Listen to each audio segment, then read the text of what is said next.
HyProCure. We're diving into a really special story, one of courage, family support, and transformation. And joining us today is 11-year-old Gabe, along with his parents, Christina and Ryan. Gabe has undergone the HyProCure procedure in both feet, and together we'll hear what life has been like before, during, and after his journey. So Gabe, thank you so much for being here, and of course, parents, we're so glad to have you as well. Gabe, let's start with you. I want you just to tell people a little bit about yourself, right? What grade are you in? I'm in 6th grade. Okay. I play two sports. I What play are they? two sports, and they're football and baseball, but baseball is my favorite. And my favorite subject is PE. And I have 2 dogs and Hold on. yeah. Hold on. They're going to ask you questions one at a time. You don't have to go through the I whole was report. told We, that. we reviewed the Are questions. you looking at the We question? reviewed the questions, okay? So we Yes, can start okay. over. You can You ask just the answer question. that You just question. answer the question. You That's don't it. have to go through I the whole wasn't thing. told that. Okay, sorry. No, that's a great memory. I mean, I'm really impressed. That's really good. I was like, oh wow, I'm like, okay. So yeah, your favorite class is PE, like you said. Why would it be your favorite class? I bet I could guess, but you tell me. So I love playing around sports and active games, and then also when it comes to subjects at school, it's learning, and I don't like learning, but I do love sports, so I love PE. I love that. That's great. You sound honestly just like my son. That's so funny. So do you have any siblings? I do. Her name is Sydney, and she's 13. Okay, an older sister. Okay. And do you have any pets? I do. One's name is Boss. There are 2 dogs, and one's name is Boss, and one's name is Beanie. And Boss is my puppy, and then Beanie's my mom's puppy. What kind of dogs? Boss is a Bernedoodle, and Beanie is a Maltipoo. Aw, so cute. So you have a big dog and a little dog, right? Yeah. Yeah? Okay. Yeah. So you already did say you play football and baseball. So what position do you play in football? In football, I play defensive end on the line, and also I play center on offense on the line as well. Okay. And then in baseball, I play catcher. Oh, I love catcher. Catcher's a great position. Great position. How long have you been playing? I've been playing baseball for 6 years, I believe. Long and time. Football for 5 years. Okay. Awesome. So, yeah, obviously catching is your favorite position. Are you predominantly only a catcher, or do you play other in the field? Yeah, I play I can pitch too, and I also can Okay. play third base. And in dire situations, I can play first, but third and pitcher are some of my secondary positions. Okay, those are great positions. I mean, really all of them are great, right? But and obviously catching is your absolute favorite, which is great. You know, you got to dominate that field. You're in charge, right? Yeah. Awesome. So Sheridan and I both have sons, and they both were catchers, or are catchers also. So we really have some kindness for being a catcher and being catcher mom. So that is fantastic. We love baseball. Great sport. So it sounds like you stay super active, but I want to rewind a little bit and kind of hear a little bit about your family and how you realized that something was going on with your feet. So I guess I've got some questions for your mom and dad. So what made you guys first seek out a podiatrist? What were some of the things that you noticed about his movements, or was there a specific incident that had occurred that you're like, okay, we need to get him in to see somebody about his feet? Yeah, it wasn't a specific incident. So, he's been playing competitive sports since he was 4 years old. And we started noticing maybe about when he was 5 or so, and he started to get into, regular practices, and he would just be sort of limping around the house at night. And particularly over time, like if you start at the beginning of the season, it was sort of something that would build up over time, sort of get worse and worse and worse. And we just started asking him, and he was never much of a complainer. So like if he was hurting, it was very clear. There was no question on whether or not it was really hurting. So we're trying to get to the bottom of it, and he just said his feet hurt, and so we decided we needed to go and get somebody to look at it. Yeah, specifically when he played both sports. Practice, like if he would have a baseball and a football almost in the same day, and so there would be like a lot of practice. He would come home and he would be limping around, and we would be doing ice and maybe some ibuprofen because he'd be like, my feet just hurt, and we at first were kind of like, oh, okay, and then it just kept going on and going on and going on, and so I looked up a pediatric podiatrist and made an appointment. Okay. Wow. So how did you guys hear about HyProCure? Through Dr. Jarman. So we saw Dr. Jarman at first, and Gabe had a case of Seavers, where his foot was growing really fast as well, and so he had heel pain from that. And so we started with orthotics. We had some orthotics made for him through the office, and then we did bracing at night when he slept. And we did... what else did we do? Those two things, Those two right? things, For yeah. like we a did, few months. Yeah, we did. We just really just worked on the Seavers. We were focused on the Seavers at first. Yeah. Okay. And then it just kind of kept on going on. And then during one of our follow-ups, he mentioned the procedure, that it might be good for Gabe. And so we were kind of on board from the beginning. He's really has a great bedside manner. He knows what he's talking about. We felt really comfortable with him from the beginning. Mm-hmm. And so I think he gave us some handouts to look at, and then I kind of did my own, Google research on the procedure itself and found some information on it. And there really weren't that many people in Phoenix performing HyProCure, because Gabe had his first surgery when he was 7. So Dr. Jarman was one of them. And so I think we had maybe another appointment with him after that, and he talked about it some more, and then we kind of went ahead and did it. It was so non-invasive that it seemed like a no-brainer for us. Yeah. Yeah. Wow.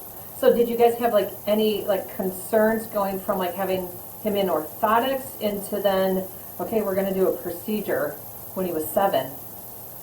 Nurse, so I'm kind of familiar. I worked in the ER for about 20 years, so I'm kind of know a lot of medical stuff, and so I wasn't nervous about it, knowing that it's outpatient, it's quick. Really the follow up and the post surgery is very minimal. And so I knew it was a very low risk surgery, and so I wasn't very nervous. And He also told us that you could take it out, so that actually had a factor too. We could do it. We weren't too concerned about the surgery itself, right? That didn't make us nervous, surgery. But he did say, we could just take it out. If it isn't working, then you can always just take it out and go back to the way you were before.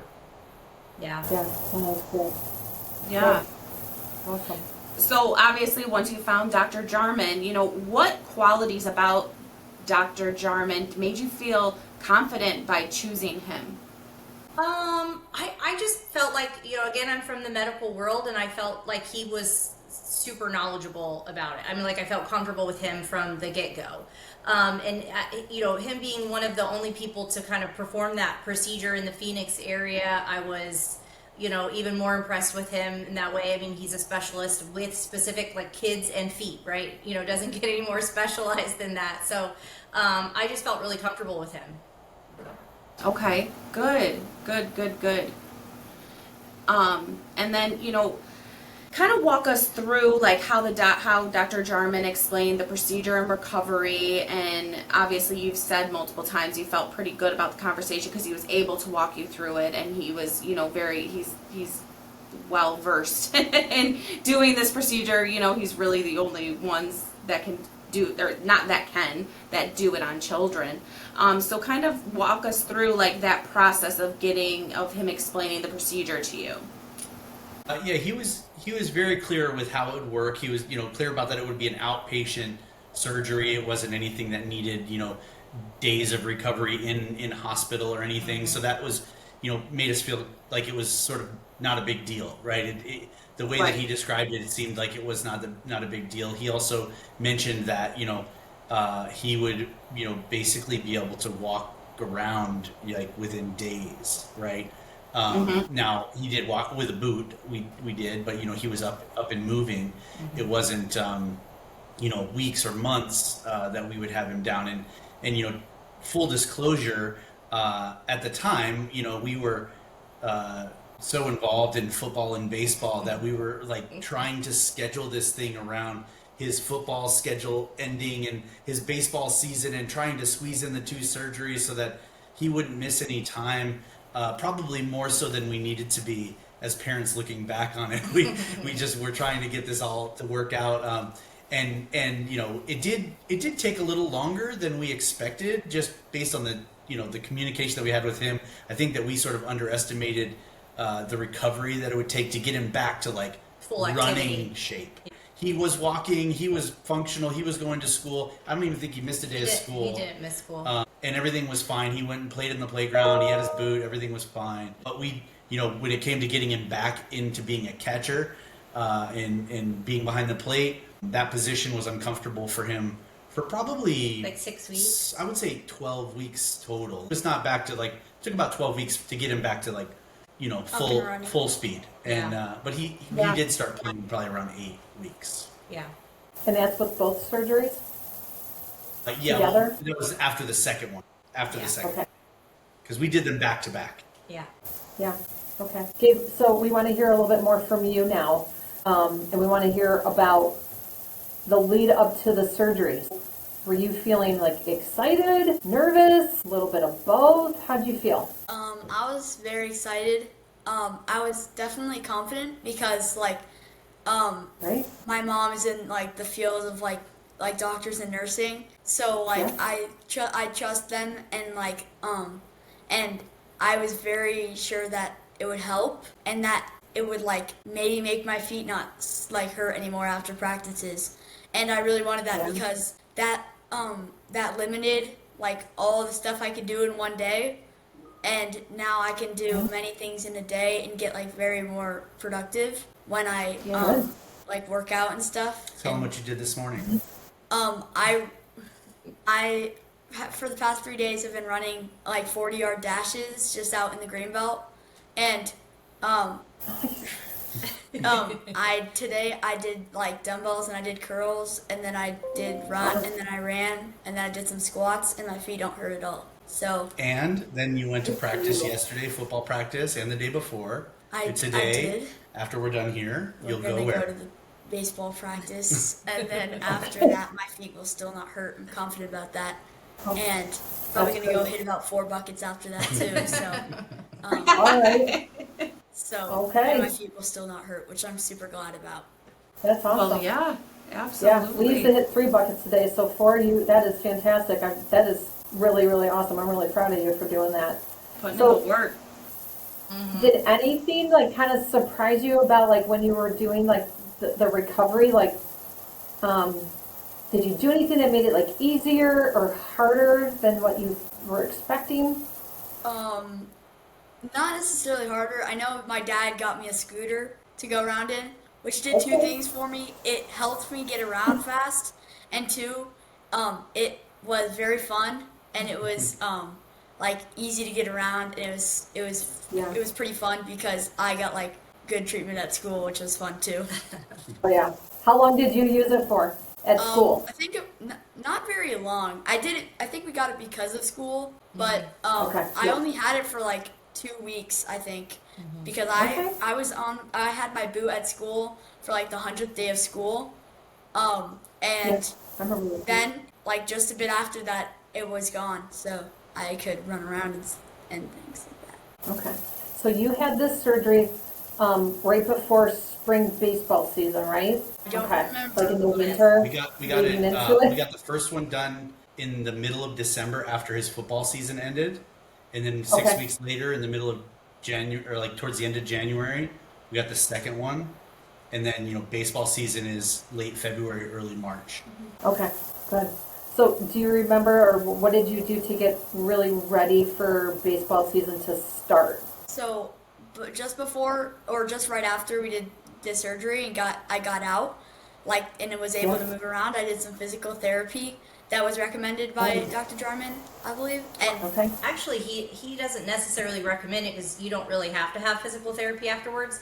But because of Gabe, and like his history with like his ankles and all of that had happened, we chose to do some physical therapy afterwards to strengthen like the ankles and the knees and hips and all of that stuff. And he said that we could if we wanted to, and our insurance covered it, so we did it. Yep. Awesome. That's good to hear.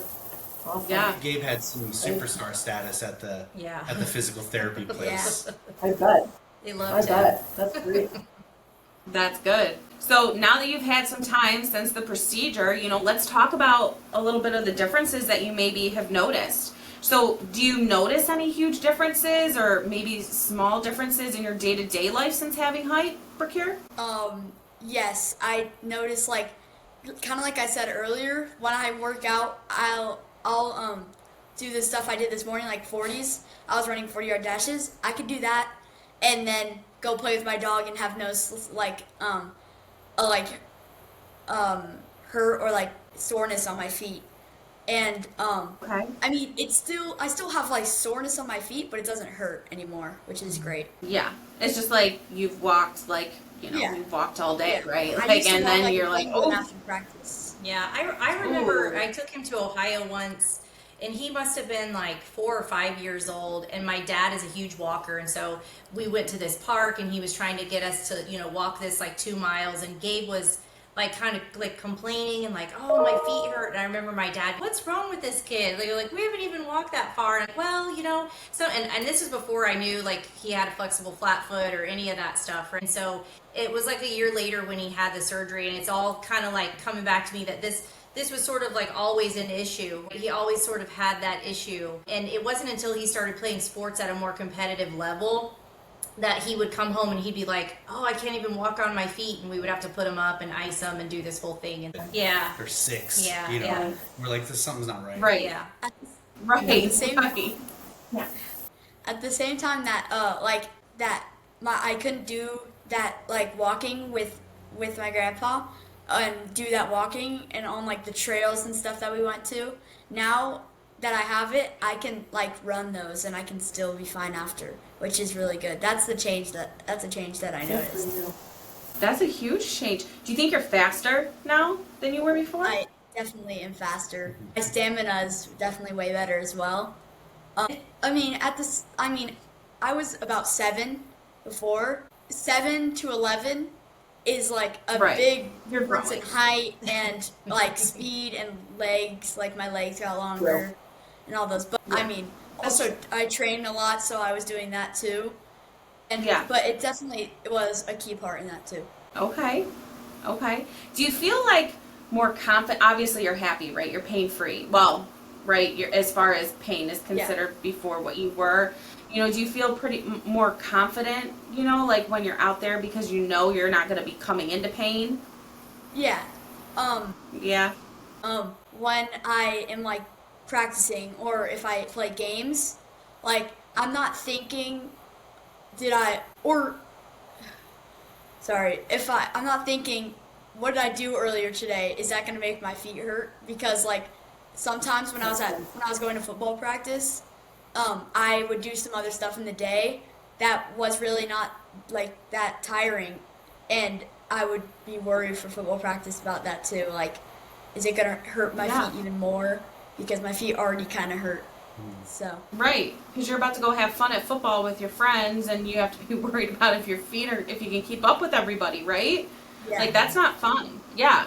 So I It was hear you. I compounding. hear you. It was compounding as well, right? So with the longer that he was active for multiple days in a row, if he had a tournament over the weekend and a football game, by Monday he was just, barely, able to walk. Right. Right. That's tough. That's tough, especially when you're a kid and you just want to go, go, go, go, go, go, go, nonstop, right? You have all this energy and you're like, I'm not stopping for nothing, but you have to because you're feeling it, right? yeah. Yeah. I think your turn, Kaya. So I think I want to hear maybe more about like some advice that you guys would give like to other families who have probably seen the same thing in their athlete, whether it's, he's 4, 7, 11, that might be considering going to see a DPM to get them some different help. So like, what's just some advice that you'd give to other parents? Well, I sort of feel like it's sort of like a no-brainer. I mean, it's an outpatient, easy procedure. Actually, funny enough, I was at a softball tournament this past weekend with my daughter, and another mom was talking about her daughter, who is now she's a senior in high school, and she just got committed to a D1 school for softball. And she said, oh, so funny, but my daughter has this extra bone in her foot. And I said, oh, really? Gabe does too. She said, yeah, she has a flexible flat foot. I was like, oh, Gabe did too. He had the HyProCure procedure. And she said, oh, they offered that to us, but we didn't do it because, we just didn't know. And she didn't want to, miss 6 weeks because she was already at that point like 13 years old. And I was like, oh, man, you should have done it. It was so easy. Like, they popped this little thing in and then all of a sudden there's no pain. She's like, yeah, she has pain every once in a while and kind of changes the way she does things. And I was like, oh man, you should see if you can fit it in between like senior year and going to college, because I mean, it's well worth it for the pain, and really the downtime is very minimal. Right. Couple days with your, like maybe a day or two with your foot up, and then he's in a walking boot, right? And so it was really really very minimal. So I think it's a no-brainer for like the rest of your life, right? The pain that could be. Yeah, I think the short is, don't wait. Like, go get it checked out, and if you're a candidate for it, go for it. The other thing is, when he measured Gabe, he found that he was sort of in between sizes. There was like a smaller size and a larger size, and his ankle bone and his ankle spacing was just right in between the two. And we opted for the smaller size, and I'm very glad that we did, because I will say that now that the procedure is done and he's fully healed, there's some mobility loss, right? There's definitely some mobility loss in his ankle. Like, it does what it's supposed to do, right? It keeps the ankle from collapsing, right? But it also, as a catcher, I don't know, you said that you have some experience with catching. Yep. Your intention is to sort of stand on the insides of your feet. I mean, as a good technique as a catcher is you sort of stand on the insides of your feet with your feet flat on the ground. Yeah. Gabe can't do that. He can't do that today. He's a little bit more on his toes. I mean, it's not ideal. He plays just fine. It doesn't hurt his abilities or anything, but it does limit the flexibility a bit in his ankle. And I'm just glad that when we were given the option that we chose the smaller one, because the larger one would probably be more intrusive in that matter. So like, I think it was a right choice, and I would advise for anybody in that situation to choose the smaller one. Mm-hmm. But even with that, we would still do it. We would still do the procedure anyway. I mean, the lack of flexibility versus the pain that he was in before is a no-brainer. Yeah. And Gabe, what would you say to like other kids your age or maybe a little younger who are possibly nervous about, having a surgery? When kids hear surgery, they're like, oh, it's very intimidating. It can be very scary. So what advice would you give them? I would say that the outcome is definitely worth it. Like, you'd way rather have this outcome that you would get than the pain you would have before, especially if you like had the amount of pain that I had or even worse. It's way better because Did the procedure hurt? No, I was out. So you don't you got anesthesia, and you won't feel it, and it'll just wake up, and it won't hurt. Like, it didn't hurt me after, like, it didn't ache or anything. I mean, we didn't do anything that would make it ache, but it won't hurt after the surgery, and it's definitely worth it, and it gets you on your feet quick. Mm-hmm. And I would recommend physical therapy. Mm-hmm. Okay, that's a great idea. Good. I like that. Because you got to get those muscles and all of that around it to support you and get it real strong, right? Because they weren't being used before, right? So you got to get them back to where they need to be. So I love that recommendation. I think that's great. I think it's great. Well, Gabe, thank you guys for being so open and sharing your story with us. And, parents, thank you for giving us a glimpse into your family's journey and just being willing to just chat with us and tell your story. So for families listening, we hope this conversation gives you both hope and real insight into what the HyProCure experience can look like. That's it for today's episode of I forgot the podcast name. Hang on. Game Changers Life After HyProCure. Take care and keep moving forward. Awesome. Thank you.